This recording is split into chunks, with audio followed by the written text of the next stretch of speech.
14ই ফেব্রুয়ারি আজ। ভাবুন, 40 জন জওয়ান একসঙ্গে শহীদ হয়ে গিয়েছিলেন।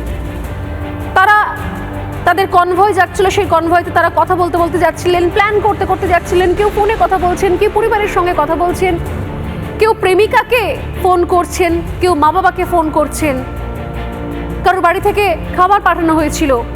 তারা যাচ্ছিলেন তাদের ক্যাম্পের দিকে, জম্মু শ্রীনগর জাতীয় সড়ক, এবং সেখানে হঠাৎ করে উল্টো দিক থেকে একটা গাড়ি ছুটে আসে। কিছু বোঝার আগেই সরাসরি সেই গাড়ি টার্গেট করে সিআরপিএফ এর কনভয়কে। মুহূর্তের মধ্যে সেই কনভয় এসে ধাক্কা লাগে, তারপরে বিশাল বিস্ফোরণ। কারণ জানা যায় সেই কনভয়তে নাকি বিপুল বিপুল পরিমাণ বিস্ফোরক বোঝাই করা ছিল, এবং টার্গেট নেওয়া হয়েছিল যাতে ওই কনভয় ধ্বংস করে দেওয়া হয়। ভয়ঙ্কর বিস্ফোরণের পর ভারতীয় জওয়ান 40 জন জওয়ান তারা শহীদ হয়ে যান।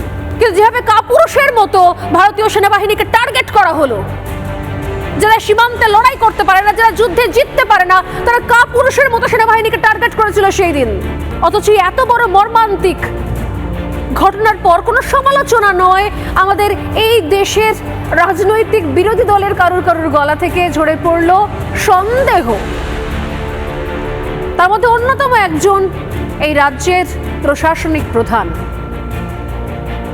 খোলা মঞ্চ থেকে মমতা বন্দ্যোপাধ্যায় সেদিন প্রশ্ন তুলেছিলেন যে এই ঘটনাটা আদৌ ঘটেছে কিনা, এই ঘটনাটা ফেক কিনা। আমি বলছি তিনি প্রশ্ন তুলেছিলেন, কিন্তু তিনি আসলে কথা বলার সময় কোনো রকম প্রশ্ন করেননি। তিনি ডাইরেক্ট বলেছিলেন ফেক ভিডিও। তিনি ডাইরেক্ট বলেছিলেন যেন সিনেমা শুটিং হচ্ছে, ঠিক সেরকম ভাবে কিছু করা হয়েছে, গট আপ গেম। আজকে তিনি সম্মান জানাচ্ছেন শহীদদের প্রতি। 14ই ফেব্রুয়ারি তার মনে হচ্ছে পুলওয়ামা শহীদদের প্রতি সম্মান জানানো উচিত, কেন দুয়ারে নির্বাচন বলে। আর তারপর তার কয়েক ঘন্টা বাদে তিনি ভ্যালেন্টাইন্স ডে শুভেচ্ছা দিচ্ছেন।